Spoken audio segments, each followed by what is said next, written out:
magandang gabi po sa inyo lahat. Meron po tayo isang tindera ng prutas na i-interview dito sa aming lugar. At siya po ay lagi ko nakikita na masipag na magtinda po ng prutas. Lalo na ngayong mag-New Year, sigurado po ay maraming siyang magiging customer. Tara po, samahan niyo po ako sa aking pag-interview.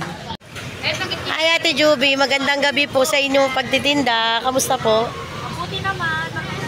Kamusta po ang pagtitinda mo ng prutas ngayong araw? Ngayong araw, medyo matumal pa kasi nagtitipid pang mga tao ngayon. Pero pagpasok po ng 31, mabenta na po. Kamusta naman po itong paninda nyo? Sa inyo po ba ito? Sariling puhunan nyo rin po. Si Ate Joby po ay isang ehemplo po ng isang ina na nagtsatsagang magtinda ng prutas dito sa palengke araw-araw. Umulan, umaraw, nandito siya nagtitinda ng prutas. Ito pong prutas nyo tayo, dadagdagan nyo pa po ito sa 31. Yung puhunan po ay sa inyo rin po yun or may pinagkukunan pa po kayo?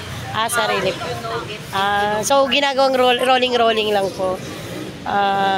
Sa pamamagitan po ng pagtitinda nito ay pinapa-rolling lang po ni Ate Joby ang kanyang kinikita para sa kanyang pamilya upang makabili po ng pangangailangan sa araw-araw. Ito pong paninda nyo, Ate Joby, saan nyo po kinukuha? Sa Divisoria po ba? Balintawak po. Kayo rin po ang namimili. Maliban po sa pagpuprutas, ano pa po yung nagsasampagita rin po. Ayan po, nalaman din po natin na nagsasampagita rin po pala sila Ate Joby. Gumagawa sila ng sampagita na ibinibenta tuwing linggo sa mga simbahan. Sila po yung mga masisipag na magulang na nagsusumikap sa araw-araw. So, maraming salamat po Ate Joby sa iyong pag-unlock sa aking pag-interview. Nawa po makaubos ka ng paninda. Ayan po si Kuya, may customer po siya. Bili na po Kuya. Yun po. Nawa po sa pagpasok ng bagong taon, mas dumami pa po ang iyong puhunan at dumami pa po ang iyong paninda.